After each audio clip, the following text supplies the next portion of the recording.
We'll leave that music going. Why don't we? Just get a little chill vibe. Ooh. How's that? How is that? Chilly. Here's waiting for the next tier of material. How to redo?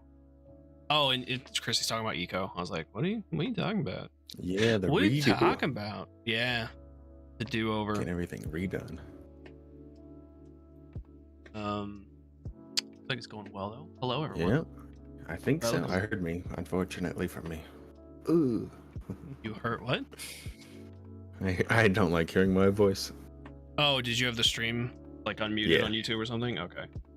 Thought you heard it through me for a second. I was like, what? No. What? Is it playing audio? Yes. Yeah. Good. There is audio. Tab, like, you know how the icon comes up and the tab is like muted and stuff? Yeah. Yeah. Right. Super professional. We're like This, pros at this or something. we're super Hi. good at this. Hi everyone. How's it going? We're the best people who ever read books. Did you know that? So good. For those who were here at 1:30 this morning, hi Remy, hi Bill, hi Manu. How's it going? For those of you that are here Remy. now, Tina, Looney, Christy, hi. Mr. Lunas. How are you? Lunas. Good morning. Good afternoon. Happy Saturday and all that jazz. Good evening. Good evening. Across the world. To be, I guess, professionals for the new people. Hi, my name is Wolfman Mozzie. I play video games. I'm joined by my beautiful, illustrious co-host, Xenoside. Thank you. Yeah, I'm Xenoside. We're going to be going over the Dresden Files Stormfront today, chapters 6 through 10. By Jim Butcher. This is a continuation of our book club series. I'm super excited. I had so much fun. Hey, Wander. I had so much fun in the first one, so I'm excited. Plus, we get some juicy chapters in this, but we'll get to that in a moment. Don't you worry. You two on the laptop isn't being nice. Not the laptop. Not the laptop. I guess Cool. from your initial thoughts, well, I we'll forgot the alert window. alert window. Oh, nope. There it is. There's the sound. Oh, I gotta make sure you're unmuted because we may have a debacle of last time. Hold on. Yeah, Lunas checked already. He said he could Yeah, all right. hear me. Cool. Just making sure. Noodle says more Dresden. Woo! You bet. Yeah. You better Noodle, how believe you it, doing? honey buns. Wiggly doing? Captain. What's up? We're playing D&D tomorrow. Not you and I, but Noodle and that group. Because we can't. I guess our first section is next Sunday. For Gotcha. Remy's. Kyle I'm is super out. excited. Me too. I'm actually really excited to play my character. Excited. And for the whole shebang. We'll talk about it later. We're going to talk about books and Dresden and all of that good stuff. Mundo, I'm not even going to try and pronounce your whole name. Hello, Mundo. Welcome. Mundu. Let's go with Mundu. Vamos. All right. Well, without any delay, let's jump into it. Yeah, I felt like this one started a little slow, but picked up really fast. So the starting of chapter 6, you get to see a little bit of Dresden's like detective side of him, like, what's the word? Investigating the lake house, Cell's lake house. Not a whole lot went in initially. I guess he found like the film canister out back or somewhere. Yeah, it I seems thought it was like it's like a real fancy place, but it seemed kind of like a dead end otherwise because he can't really go inside, and Right. trying the Detecting. security Exactly. system is like no good because then they just get alerted anyways. So it's like, Yeah, he's like, it's bad juju to break into someone's house uninvited, but also the security system's really, really good. It's like, okay.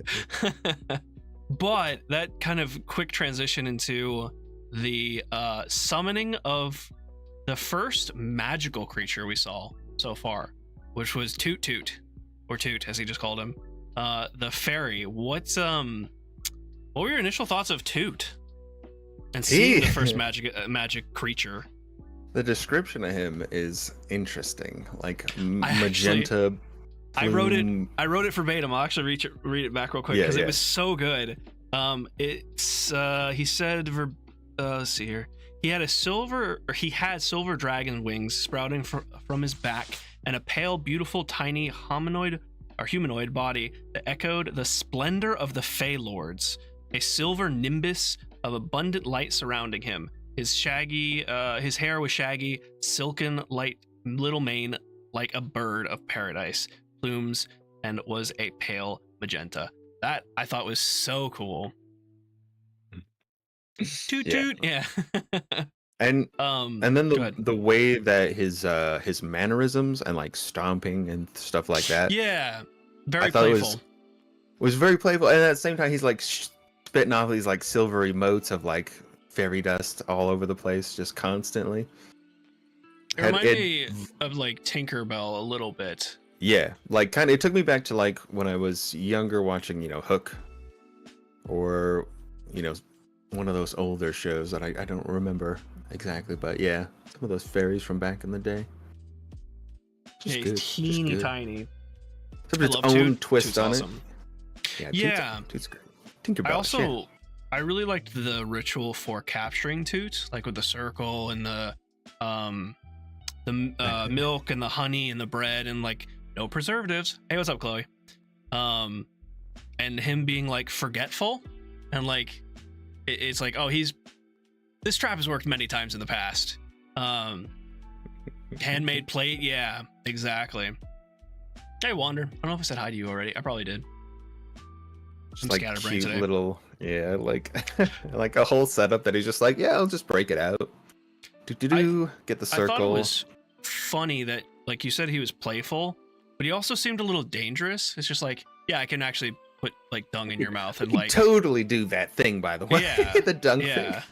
It's like, well, you don't really want to mess with the fairy, even though he's like really playful. Yeah, like fake creatures. Because he sounds cute and like, maybe birdish at the same time as a fairy. With a childish voice. Yeah. And I like that description where it was like it isn't as high pitched as you see in the movies, like right. But it's like more of like just a child's voice. Yeah. Mm-hmm. I thought it was interesting because like immediately, and I think it said in the book too, is like immediately my mind went to that high pitch, like playful fairy-ish voice, and he's like, no, it's more like childish, and I was like, oh, that's an interesting kind of twist. I also found, just like I put a little side note, Santa's a fairy apparently, not a lesser fairy like Toot, but it's like, oh, you don't want to go capturing Santa. I also skipped over this too. I liked the fact that names have powers, and I think that's kind of like in a lot of traditional fantasy, like with demons and even just like general fantasy. If you know the name of something, you could hold a power over it to a certain extent. And Jim Butcher kind of just like expanded upon that. It's like, yeah, you need to know their name, but you need to know how to say it. And like he said Toot's name, and it was very like, I don't know if he used the word angelic, but it was like angelic and like very pretty. And that's where the power comes from. And I also really like the fact that he was like, yeah, wizards collect names like a Rolodex. And I was like, okay, that's cool. I like that. Like a phone number, he said, like a phone number compared to a theme music, a name sounds. Which I really like the detail, like he kind of went into with that, where, because if you think about it, you're like, so people say their name in like in a very specific way, in intonation, and that's because people have the same name, sure, but they don't exactly say it the name. Yeah, it's like a signature. Very cool. Yeah, absolutely. I completely glossed over that. I thought that was a really, really cool thing. I also thought it was really interesting that he said Fays don't have souls. They don't have souls, and they can't comprehend, because that's why Toot like looked him right in the eyes and like didn't even flinch. And like he also said they couldn't, Fey creature, I don't know if he said magic creatures in general or just Fey, I think it was just Fey in general, can't understand human souls. And I thought that was very interesting, that like they're here, but that just kind of shows they're detached from the human world even further. And I just thought that was kind of an interesting point. And kind of like they can't comprehend different pizza companies. because Yeah. this is a little bit of jump. He tasked Toot to find out any information about the house, and Toot flies off and all, jovial and whatnot. Also, the image of Toot like scarfing down the bread and honey and then plopping, and blood technically, because he did prick his finger and put it on the bread, and then plopping down with a like swollen belly and rubbing on it. And I was like, oh, that's I can see that so clearly in my mind. Excuse me. Yeah, he tasked him to find out any clues, and he came back with there was a police pizza delivery guy there. So the lake house wasn't a complete dead end. It kind of gives the reader just enough information to like kind of drive them a little bit further. But I just thought that whole experience was just super playful, super fun, and just gave that much more insight to the world, or to the this world that Jim Butcher has made. Yeah. I think that's a really cool process that's been going on since the beginning. He's just like, he gives you just a little taste, because he just like keeps alluding to like a little bit more, like Santa Claus. He just throws that in there, like, oh, by the way, Santa Claus. Yeah, he's big scary fairy, and Yeah. and like little pieces like that. Then I'm just like, is there gonna be more to that later? Like, ooh, this is maybe, yeah, I don't know. And it's like Wander said, Santa being a fairy makes sense. That's what he said in the book. He's like, yeah, who else would be able to, go down chimneys and deliver, like, be everywhere in the world in one night? It's like, yeah, of course he's a fairy, duh. And I just was like, oh, okay, yeah, no, makes sense. A lot of things in this book are like, I wouldn't have thought of that, but that makes sense. Especially with the potions, but we'll get to that. Very Rise of the Guardians with the initial Santa vibe, yeah. Looney says, I have not gotten to this far in the book. I should have said at the beginning, we are going over spoilers. We're not like, oh yeah, spoiler warning. Sorry, we're going through chapter 6 and 10, so just a heads up. But yeah. Anything else before we go to chapter 7? No, I think we're good. Chapter 7 introduces a very interesting character that I don't know if I like him. I don't know if I like him, dislike him, or love him. So we get an introduction to the first White Council member, I guess. He's kind of a lackey, but we got to meet Morgan, coming out of the shadows with a giant, well, not a giant sword, just a sword. Based off his description, even though it wasn't a 1-for-1 description, my mind went to Geralt immediately, like modern day Geralt. Because he has, now granted, Geralt like has all white hair, and Morgan had more patched gray hair with a ponytail. But just the sword out and just kind of walking out was very, I don't know. That's just what I had pictured. What was your first initial thoughts of Morgan? I mean, he's got like his own kind of duster on with a sword. Everyone wears cool dusters or trench coats in this Right? in this world, and I love it so much. You have to be, in order to be cool, you have to have one. Gotta And I'm for have it. one. And I just kind of, I didn't get a good placement, besides he's just a very dark figure, but he's very imposing. So I didn't get like anything based off of the image, really. Just kind of, he kind of was just so, he was just a big jerk. So I didn't make him too fancy in my head, I was like, Okay. oh, this guy's kind of he's a bit of a butthole, but maybe he'll pay off in the end. Maybe he'll realize that Dresden's not the bad guy.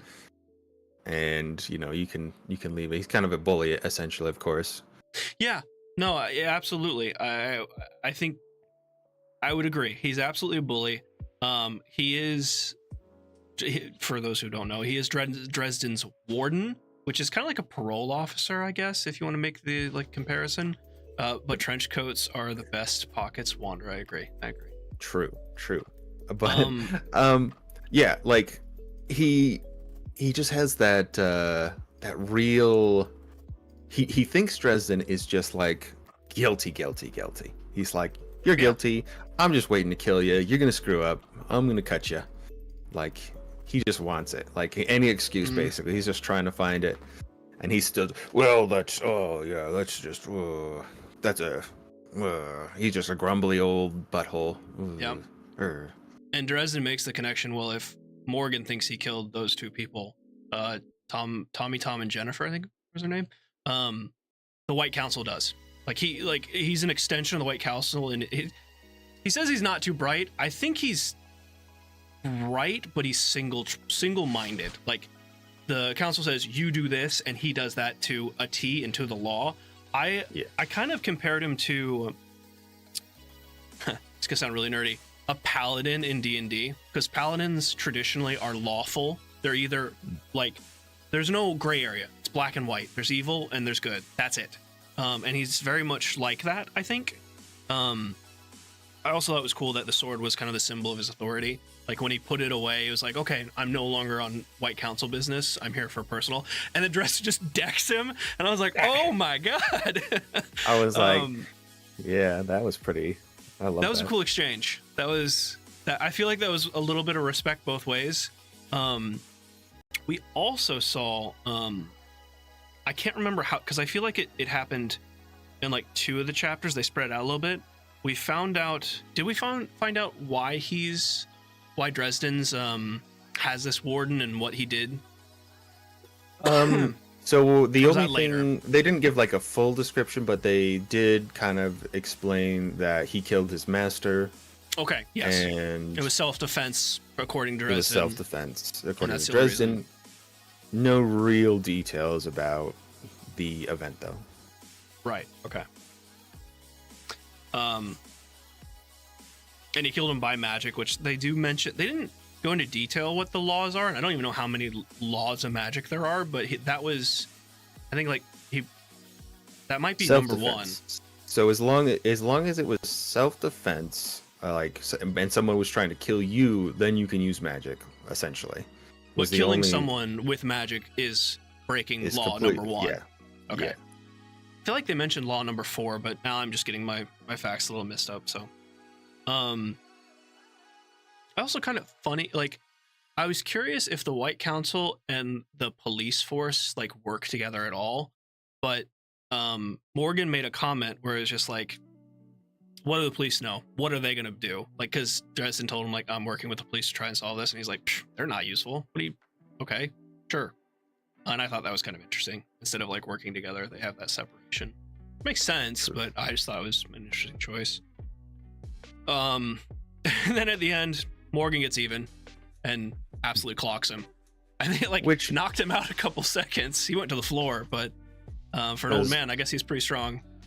Whoa, and as he 100+ pounds on Dresden. Oh, so true. He is built. Yeah, whereas Dresden's wiry. True. Yeah. Dresden isn't supposed to tell the mortals about the White Council. Right. Yeah. Okay. Yeah, that's because and then he also has said that the way that he does his business is flaunting it, I guess, according to the White Council. Is kind of they don't really like the way that he's doing it, being just like, hey, I'm a wizard. And we're not supposed to do it. It's all supposed to be very secret, I guess. Old farts and whatnot, They, I'm pretty sure this is the next chapter or so, but he did say that some members of the council don't like him for his new age ways. He's not one for traditions with his magic, or I guess in general, which makes sense for Dresden's character. His snarkiness, his rebelliousness, which I guess, without any further delay, we'll go in the next chapter. But you have anything to add about Morgan or the experience? No, I just like that Dresden immediately stood up for himself, punched him right in the jaw, even though Morgan is way bigger and scarier than he is technically physically, but he was like, no, I'm gonna defend myself. I don't give a shiz, man. I'm Dresden. Yeah. No, I agree, absolutely. Cool Christy says that because he advertises in the Yellow Pages. It's true. That is true. Yeah, exactly, Christy. In chapter 8, we get to meet Mr. Because we've heard of Mr. before, but we actually get to meet Mr. His ginormous cat, who is missing part of his tail or missing his tail, and has a lot of character. I love Mr. I think he's great. But we also, I guess, to White Council Boo, Mr. the Tank, exactly. Just this absolute unit of a cat who eats steak sandwich for leftovers. I thought he was great. I loved him. And I love the fact that it's like, well, some people, get video games to wind down. Some people, watch videos, movies, read. Dresden makes potions and does magic to wind down. And that's when I think this is the first description we got of his house or his place, his home, which was really cool. What did you pick? Like, in them describing of it, what did you picture his house and his abode? It's, pretty sparse, I guess, since having trouble paying the bills, and I mean, he's pretty, doesn't seem like he's well-to-do essentially with his, work. Everything is still kind of slow. Oh, sure, so he's probably still in the early phase. I mean, he has his own business, sure, but he's pretty much, just living in the city. And I thought it was interesting, like he has like the whole downstairs part, Yeah, downstairs and then the sub basement, which I thought he's in the basement, and he also has the sub basement, and I was like, that's interesting. Christy also said that Mr. likes Coca-Cola. I completely forgot about that. He does like Coca-Cola. Yeah. I thought that was an interesting choice, but hey, Mr. the Tank can drink whatever he wants, I guess. I have a hard time visualizing it because I saw the TV series first, and the like his residence was very different. But in the description, I just think like kind of almost like a cellar, like just a dark, like dimly lit cellar. And I mean, that's kind of like because he has all the candles. He doesn't have like traditional electricity because of the whole magic thing. What's going on? Nightbot's freaking out. It's fine. Nightbot's drunk. Don't worry about him. But in order to wind down, Dresden decides to make some potions. One to wind down, but also he needs to make one. And then we get introduced to Bob. Bob is amazing. I also they did a really good job with Bob in the TV series. I think they changed him a little bit in terms of his backstory, but Bob is a air spirit that resides in a human skull. An air spirit, it says it's kind of like a fairy. It's kind of like a fairy, but like adjacent. Which essentially is a magic computer. He just remembers stuff, potions, spells. He's been handed down through many wizards, a wealth of knowledge, and extremely horny. And I was like, of course he is. Why not? Yeah, that's he's so frisky. Oh, so frisky. They even mention spirit of knowledge. It says spirit of air in the book, and I was like, what do they mean by that? But he is a spirit of knowledge. Spirit of intellect. Okay. Chips, all dressed Chips. Yes, Bob is fantastic. He's great. He went over the incident with a frat house or something that Bob got loose. So it makes it sound like Bob can leave the skull, but I don't know how. Like, I guess we might see that later. I think Dresden, he was like, hey, let me out. Because Dresden has to let him out, I guess, from the skull. So his spirit can like go and party. And he's like, dude, I'll let you out. And then I found you the practice. Remember? He's like, oh yeah. It's great. It was awesome. I think it's part of it, like, he makes a deal because the whole purpose is Dresden wants to make an escape potion. And Bob says, yeah, but you have to make a love potion too. I think it's like one of those. He like, I can help you make this spell or whatever, but you gotta let me out for an hour or something like that.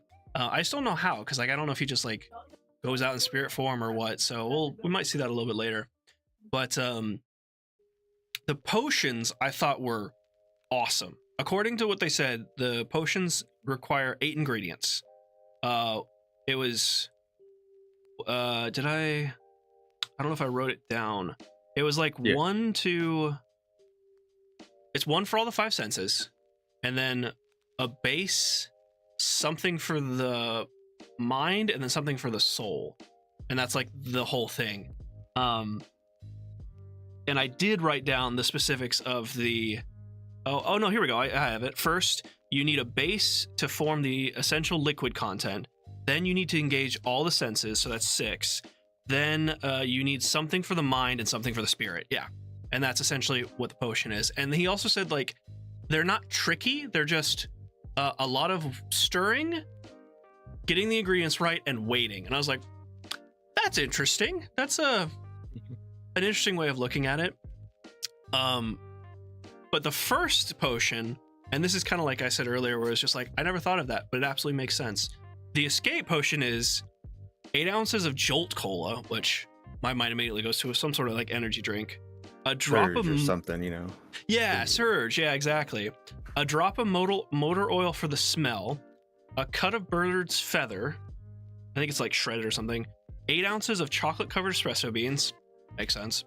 A shredded bus ticket. A small chain broken. I didn't really understand that one. A white cloth with a flickering shadow. And mouse scrapers. I think it was scrapings. I may have miswrote that. Jolt Cola was from the 90s and it was gross. You know what? I think I do remember seeing something like that. Let me look it up. Go ahead. What were you gonna say? I think the maybe the chain signifies kind of like being imprisoned and then breaking the chain, so it's broken. It's like you can escape, you know, like you've escaped whatever it is. I absolutely remember. I remember. So there's Jolt Cola, which is a red can with like white like stripes going around the middle, and the logo is Jolt with a giant lightning bolt going through the O. I definitely remember that. I also remember this Jolt Cola that was in like the monster cans that have the metal unscrew things, are like big cans. I remember those. Had more caffeine than Mountain Dew. Oh yeah, it wasn't Jolt, and then like because Jolt got like banned or something like that. I think remember something. Yeah, because so Mountain Dew technically has like the same amount of caffeine as like Coca-Cola, like, and everyone always said it had more, but no, it has more sugar. Sugar, yeah, okay, maybe it has more sugar. It has more. I remember people always sugar, talking about caffeine. that back in the day. Yeah, yeah, and I was like, it really doesn't. No, it's the same caffeine. It's like, I think where Coke may have like 20 grams. I'm getting the numbers wrong, but 20 grams. Mountain Dew has like 32. It's like 40.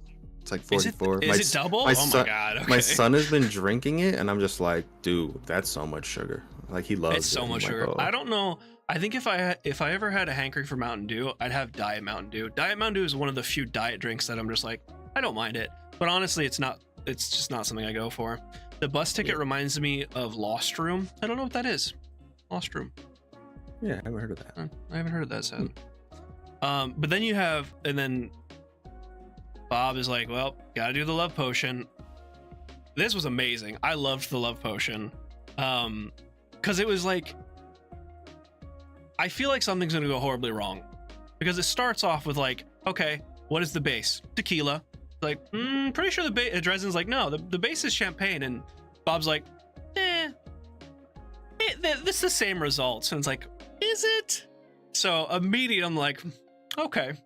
But it's tequila, chocolate, a drop of perfume, shredded lace, last sigh at the bottom of a glass jar, some candlelight, ashes of a passionate love letter, which was amazing because Dresden was just like, yeah, okay, I don't have that. And he's like, okay, we'll just go to the shelf and pull off that smutty book and turn to page 132 and just, give that a light. And it's like, okay, whatever. And then a teaspoon of diamond, which again, he's like, you got a $50 in your pocket. Just crush that up. It'll be fine. And I was just like, wow, this is amazing. Everything just makes sense. It's the money. Yeah. He's like, no, money's sexy. And it's like, okay, sure. Yeah. He's like, oh yeah, baby. Yeah. The whole time Bob was just like, yeah, trust me. Yeah. Christy stuff. Christy says Bob wants a dirty love potion. He absolutely does. Or trashy. Yeah, he really does. Nice Wander trashy says, one, yeah. Lost Room was a limited TV series with a similar overall concept as the artifice of the game control. I'll take a look. I've never heard of it. That's cool. So what did you think of the potions and like the whole process of potion making? I want to see him drink them. That's what I want. Oh yeah. It's super cool. It's like you got the buildup, and he's got him, and then he puts him like in a squeezy bottle.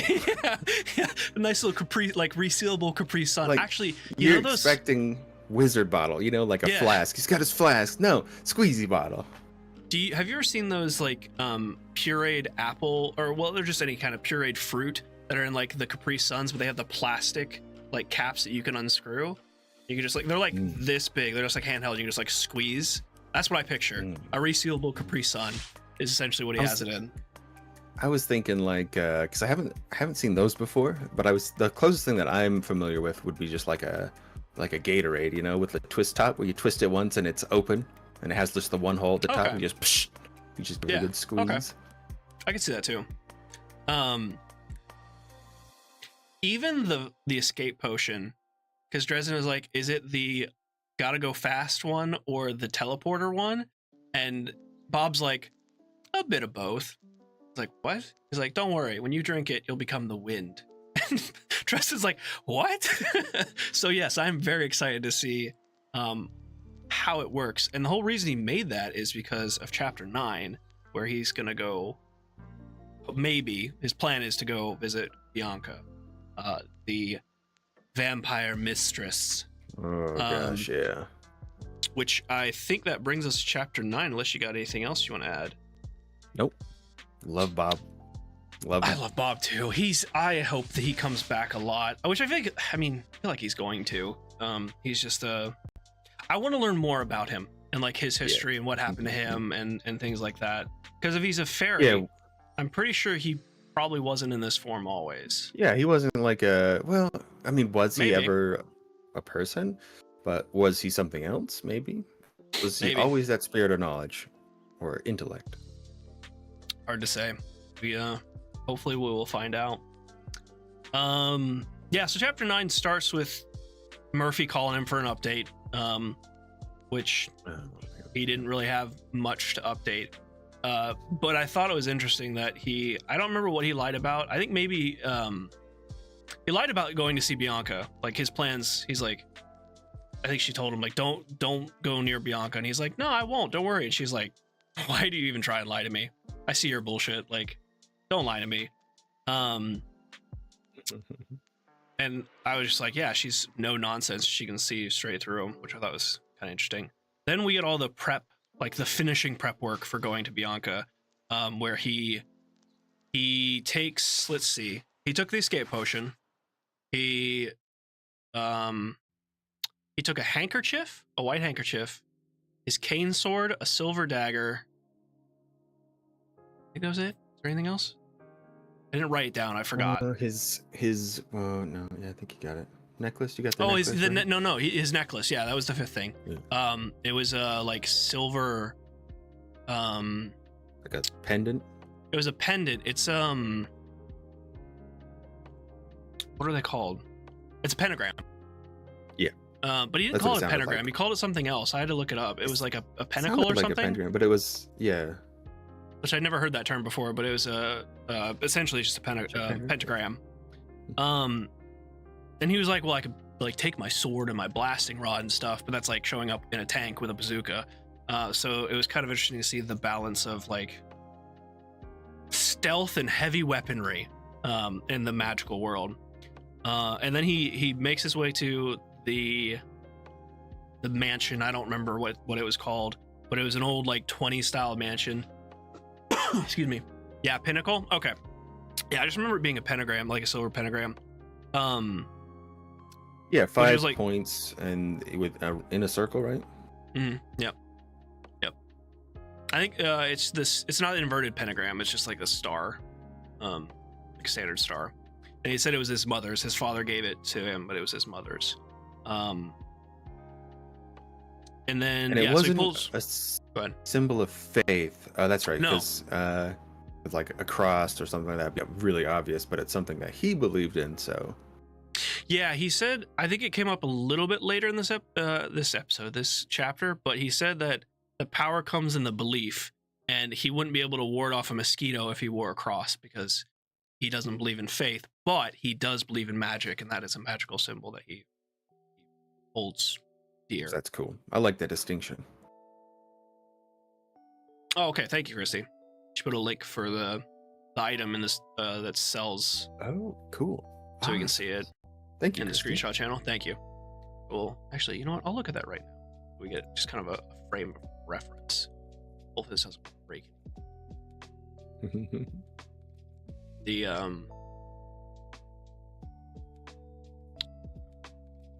screenshot. Yeah, okay. So it's a circle with a star in the center, but the star is made with one continuous line. Like it's a pentagram essentially. But it's cool. Yeah. Okay. It's kind of what I envisioned, so it's nice to see it. So yeah, the house, the old mansion that Bianca is like her headquarters, I guess, is an old 20s style mansion rumored to be built for Al Capone. Very high class, that kind of roaring 20s look to it. Yeah, and this is where he goes over the pinnacle thing. Then he has like the whole exchange with the bouncer, which was interesting. It was just kind of fun. Where he took away the dagger and the cane sword. He wasn't allowed to permit. But then he's let in and he's waited around, I guess, forever. But then he's introduced to Bianca. What were your initial thoughts or reaction to Bianca? I mean, she sounds like the top lady, the top vampire, vampiress. Very kind of, yeah, everything you traditionally think of like a vampire, like very seductive. He says also like almost too good to be true, just oozing with feminine grace. And it's like, okay, that's kind of what I pictured. And he acts like, the normal gentleman that he is, that we've seen him previously with Murphy and stuff. But then we quickly see that her temper goes rogue. Red Court vampires suck? I have no idea. Oh, he does mention that there's different courts to the vampires, and the White Council don't trust vampires and whatnot. But yeah, he even at the mention of Jennifer, who was one of her employees, I don't really know what to call her, but one of Bianca's women of the night. She flew off the handle and just attacked him, which was very quick, very intense, where Dres encounters with the pocket full of sunshine, which was the white handkerchief, which we then see her true vampire form. And man, oh man, was it grotesque. What did you think of her true form? Oh yeah, like I mean, I feel like you saw it coming. You're like, okay, yeah, she's a real beast, and then she flips the switch. Like Noodle said, run in his mouth. That's what Harry does. And so she like flips out, and he's got to defend himself and keep her from ripping his throat out right there. But yeah, and barely does it too. Apparently she nicked them a little bit. I don't think you mentioned the Red Court, but it's fine. We'll get to that. We'll get to that when it comes to it. Yeah, her skin just like peels away, and she's just like this grotesque bat creature that is just full of rage, black hollow eyes. They have this intense standoff where he's just like, Christ, woman, I just want to talk. And she's like, no, death, I must eat you. And eventually, like, he gets her doesn't get her to calm down, but he gets to the point where they can talk. And I guess she was so mad immediately because she assumed he's the guy that killed her, right? Because he's the only one. So everyone thinks Dresden is culprit for this murder. Mainly because according to everyone that we've heard from so far, he's the only one that has the power to do it. Like, he is the only one. He's just like, great, another person who thinks I killed people. I thought it was very interesting that we saw immediately after the rage, when she was eventually just like, she admitted defeat. We saw an extremely vulnerable side to Bianca. Like, he said that he saw. Oh, I think they met eyes actually. That's how he found out. They did the whole soul gazing thing. And he, for a very brief moment, but he saw her sadness in the fact that he took away her beauty, because all she wants to do, her main desire is that she wants to be beautiful, and he made her vulnerable, and she fears that he has the ability to do that forever, like can completely remove her mask essentially, to the point that she actually cried. She like turned away and like a single tear rolled down or whatever, and he was like, great, now I made a vampire cry. But then she, in the defeat, she's like, all right, well, you might be able to find out more information by from Linda, was it Randall, something like that? Yeah. Who worked with Jennifer occasionally, doing like a 2-for-1 special or whatever. Definitely 2-for-1 special. Yeah, definitely some sort of 2-for-1 special, like the lunch specials or whatever. Then we immediately swing into even worse territory, where she sees the nick on his neck that she made, and he's bleeding, and she then really freaks out and is just like, you need to leave. He saw like the hunger in her eyes, and was just like almost paralyzed, and left. I caught something. I think I caught something when he like was, oh, I'm sorry, I missed a part. When he pulled out the handkerchief, he also pulled off his necklace and like used it to protect himself, so it kind of showed you a little bit about like the power of the necklace. But she then called her assistant Rachel in, and we got to see her feeding on Rachel to try and stop from going off the handle and just like going a mass murder spree, I guess. And it's heavily implied that Rachel will no longer be joining anyone. I think she's dead. Like, it sounded, she very well could be. Yeah, I mean, she could have been the sacrifice, but it sounded like more she liked getting fed upon, because she was kind of like. He likened it to a narcotic, like a drug, like a high. But the fact, like, when maybe he went that's back just out, the vampire, like when maybe that's just like some sort of, when they penetrate the skin, maybe they make you feel like, oh, it's enjoyable while they're murdering you or something, make it easier. He did describe it, at least from her like expressions, that it was pleasurable. I don't know if it's that, or if it's like maybe something in the saliva in a chemical sense, or maybe it's like a trance that they put him in. Hard to say. That he didn't explain that too much. I mean, he probably doesn't know, but she definitely was under some sort of influence. But when he went back out, because she told him like, Rachel will come bring you a message, and Rachel did not come back out, and the guard was just like, here's your message. Oh, and also the fact that she was like, Bianca told Dresden that she will make sure he regrets this, and he was like, oh no. Oh shit. Yeah. Oh shit. Yeah, that whole experience was just so intense. I think that was the first, other than the crime scene probably, that was the first intense moments that we saw. Well, actually, that was the first intense moments that Dresden was in danger that we saw. And I thought it was amazing. From a writing standpoint, it was amazing. The fact that it was like intense, then you saw the vulnerability. So I felt sorry for Bianca, like when she was vulnerable and crying and stuff. And then immediately back into super intense.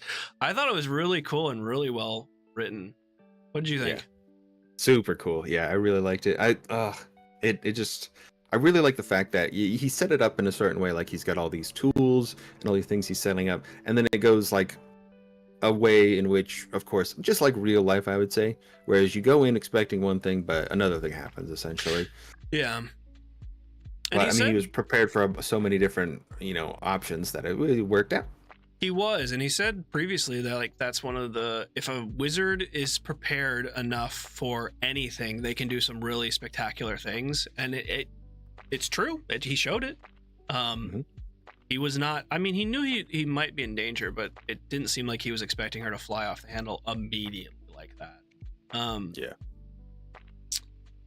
Yeah, super intense. Very cool. They're very cool that we saw another creature from, I think he called it the Never Never, which I guess is like the magical realm. I'm not super clear on how that works. I also don't know if because like in D&D again, the fairies and the fae have their own world.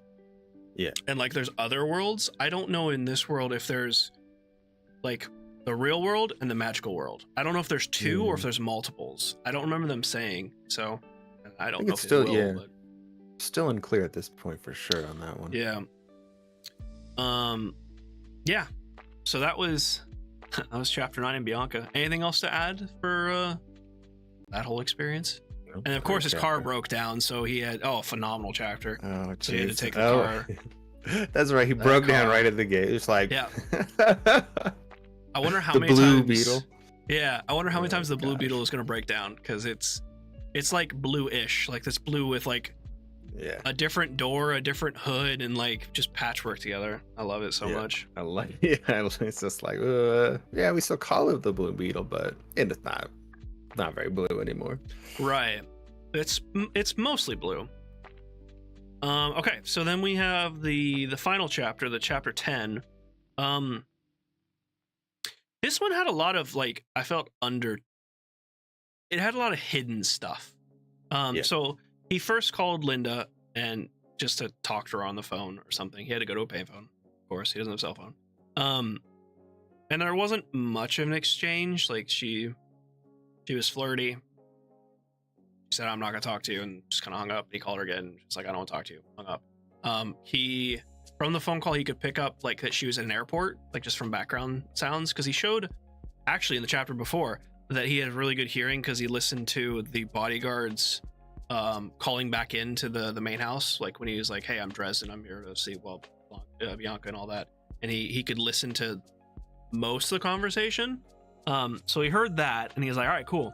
I'll chance it and go to the airport and see if I can just, meet her in person." But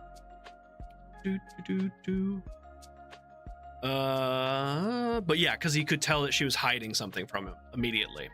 So he took the chance. He got there, and she was there. She found him because he got there, called her, and he like saw a black limo and figured it out. He went up and confronted her, and again, she was very playful, very suggestive. Dead inside. That wasn't Linda. That was Mrs. Beckett.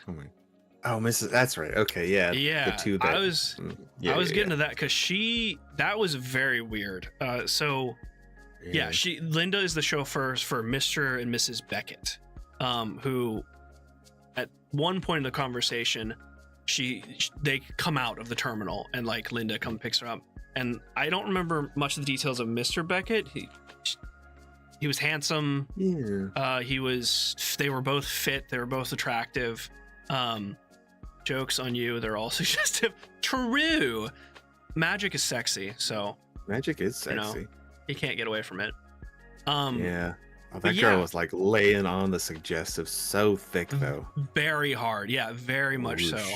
I mean, that's kind of her gig though, and it seems like she enjoys her trade, I guess. She does, yeah. She does, and she seemed like she was good at it, and she uses it to manipulate people, which I thought was interesting because she said that Jennifer was different. Jennifer could make people happy, where Linda could just complete the task, let's say. Then, Mr. and Mrs. Beckett come out, and I actually wrote this down. In the book, it said Mrs. Beckett had a calm face devoid of emotion. She had the look of a film star, but numb, dead, and just didn't know it yet. And I was like, wow, that is intense and very strange. And that she touched Linda on the waist, which made her shiver. So we just got done talking about Linda being super sexual and like suggestive and using feminine powers, and then she's uncomfortable that this woman touched her waist in a, like he said, it was a more than friendly manner, more than someone would touch their driver, their chauffeur, like it was intimate. And the fact that it made her shiver was like, and even in like Dresden, when they were driving away and excuse me, Mrs. Beckett was watching him, he got the shivers. They're just like, wow, what is going on with this woman?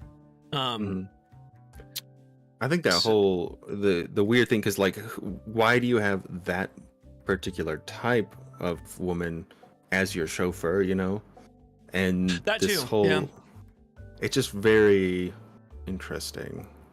Yeah, a lot of underlying things. Yeah, a lot of puzzle pieces not fitting together, and just more questions than answers. And I thought that was very, very interesting. Taco Saturday today. Ooh, tacos. Tacos. I'm actually making a very special meal today. Plug. I'm going to be filming it and posting it as a video at some point in the future. So if it goes well, this is my first attempt, so we'll see. Yeah, so that, and then he goes in like the airport and has a coffee, and it's just like, okay, what the hell was that? And then he calls the pizza guy, which gosh, oh jeez, interesting interaction, but he gets a lot of information. I'm probably gonna do chicken wings. That sounds nice too. Yep. Yeah. This was like a bit of a cliffhanger, really. It was, because he found out that it was kind of like your typical pizza delivery guy. It was just like, I didn't see nothing, mister. Yeah, I just like the preteen, teen, like, you know, just need change, or just need like first job, just need some money kind of dude. But Dresden did find out some really like good and interesting information that someone already called this pizza guy before, and was like, what did you see? And the pizza dude, eventually Dresden convinced him to tell that the pizza dude saw someone sneaking around the house, taking pictures, and he saw sexy times happening with multiple people inside the house. Sexy time. Oh, big sexy times. Which I don't remember what it was like. A couple days before, it was recent that he saw it. And then Dresden kind of put two and two together and was like, oh, sorry, Wander. What? Stop. Sorry, he's a delivery guy. What can I say? He delivers the deliciousness. He delivers the thing. Steamy hot circles. Sorry, that's what we'll call them. Would it be better if I told you it was pineapple pizza that he delivered? Oh, how dare you? You know, I mean, salty, sweet. You get the sugar for the initial energy, and then the carbs for the long-term energy. Anyway, I don't care. Give me a hot disc. But he put two and two together where someone was taking pictures and he found that canister of film. And he was like, oh, that makes sense. And then from that point, yuck. You love it, Looney. Love it. The pizza, not the, well, anyway. So then he heads home, and just to like decompress to almost dying a couple times, and just to like process the information. And then he gets jumped by some dude with a bat, and he gets absolutely wailed on. Yeah, absolutely wailed on, and hobbles inside and recovers from that. Shows you that, you know, even if you're a powerful wizard, baseball back to the back of the head is still pretty devastating. Still effective. Yeah, very effective. And you know, magic can get you so far. However, his Smith & Wesson 38 will come in very handy against bats and real world situations, which I thought was just kind of like an interesting, like, yeah, there's magic, but you know, a gun helps too. Just kind of adds that blend of like the magical world and the real world. It's like, yeah, he's a magical wizard wearing trench coat dude with a revolver. Nice. Very, very much noir. But yeah, that pretty much wrapped up chapter 10. Oh, what did you wait. Go ahead. Last line. The very last line I found to be the most interesting, because he's all pissed off by getting batted. So he gets up, he hobbles. Hold on. And then he goes, and it says, his head was throbbing and my hands were shaking, but I went down the ladder to my workroom and started figuring out how to rip someone's heart out of his chest from 50 miles away. Who He says did, I never do anything fun on a Friday night? he did say, I forgot about that part. That was so good. I thought you were gonna bring up his pep talk where he's like outside just like bleeding. And he's just like, I'm a goddamn wizard. No one makes me bleed. Just like almost inside, crawls into his recliner. But no, that's such a good last line. Such a good cliffhanger. That's also interesting too, because he said in earlier chapters that magic is a lot of emotion. So in order to try and figure out, I mean, I guess you could do like a theory craft kind of. It's just like, how would this work? But he might have to put himself in a weird emotional place to actually figure that out, which might be. And now he's pissed off. It's perfect timing. Yeah. Oh, I like it. That's why we keep. That's why we keep a big stick in the foyer. Christy says. Yeah. Yep. Agreed. Absolutely. But yeah, I thought these chapters were absolutely fantastic. I've enjoyed the.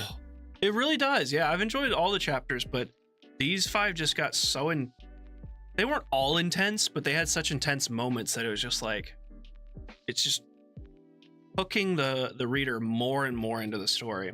And I love seeing the magical, like seeing the fairy, like Toot, seeing the fairy, Bianca seeing the vampire, and just I want to see more and more creatures. I also want to find out more about the White Council, how that works. Like, yeah, exactly. Just the old fuddy-duddy guys doing, alchemy and stuff, experimenting or whatever he said so far. Well, and I'm curious to see if like how much of a political structure it is, or if it is just a council that's just holding traditions. I think it's the latter. I think it's more of a council with very strict traditions, because he said that like they're old, like you said, they're old fuddy-duddies and they're stuck in their ways. So, which I'm sure that we're going to see more of White Council. I mean, we're going to see more of Morgan for sure, because he said to him like, I'm watching you. I'm never far away. So just know that I'm watching you, and I will find out how you killed those people. So glad you both enjoy the series. Oh yeah, it's phenomenal. Hey, Jay Meister, what's up, dude? It's phenomenal. Yeah, really, thanks so much, Christy, for the recommendation and the providing. Yeah, so. Absolutely. I'm enjoying this thoroughly, and I'm looking forward to jumping into his other series as well eventually. Because I didn't realize how far we are in the book already. We're gonna be finishing this book in probably. We need to. I'm excited to just go into the next one. Yeah, I think they're gonna go quick. I think they're all about the same size too. Did you have any specific questions or anything? I have a specific question, but I wanted to ask you first. I don't think. Nope. Go ahead. Is there a potion that you'd love to see them make in the book? You'd love to see the ingredients. Like it could be like, traditional like strength potion, stealth potion, or whatever, or it could be something very specific. I think the one that always really took my fancy, at least from the Harry Potter series, was the luck potion. Oh, okay. And how that just is like the cool. I think that's one of the coolest ideas. It's not just like a direct, hey, it just does this one thing. It does something so cool that it just affects everything. Yeah, that'd be cool. I didn't think of a luck potion. That'd be very neat. Could you guess, or what ingredients do you think, or maybe a few ingredients you think would go into a luck potion? Like I feel like a 4-leaf clover is like, so like 4-leaf clover definitely. Maybe just like something that's lucky to you personally, like people always have some sort of lucky sock or some lucky underwear or whatever, something weird like that. Maybe rabbit's foot, definitely. Yeah, maybe some dice, I don't know. Yeah. I love the fact that that the first potion, Remy says, "How about a potion shut the hell up?" I love Remy. That's a potion of silence, Remy. I believe that's what that's called. Potion of silence. The cone of silence. The cone of silence, exactly. I think any potions would be cool, like invisibility. Even like you were saying for Harry Potter, the polyjuice potion would be kind of interesting too. I'd love to see more of that. I like the magic in this book so much. Like the circle to trap Toot, the potion, the handkerchief of sunlight, even that, which I don't know if that would be technically a magical spell or what, but all of that was just so cool. It's so like magical, but also I feel like it's rooted in reality.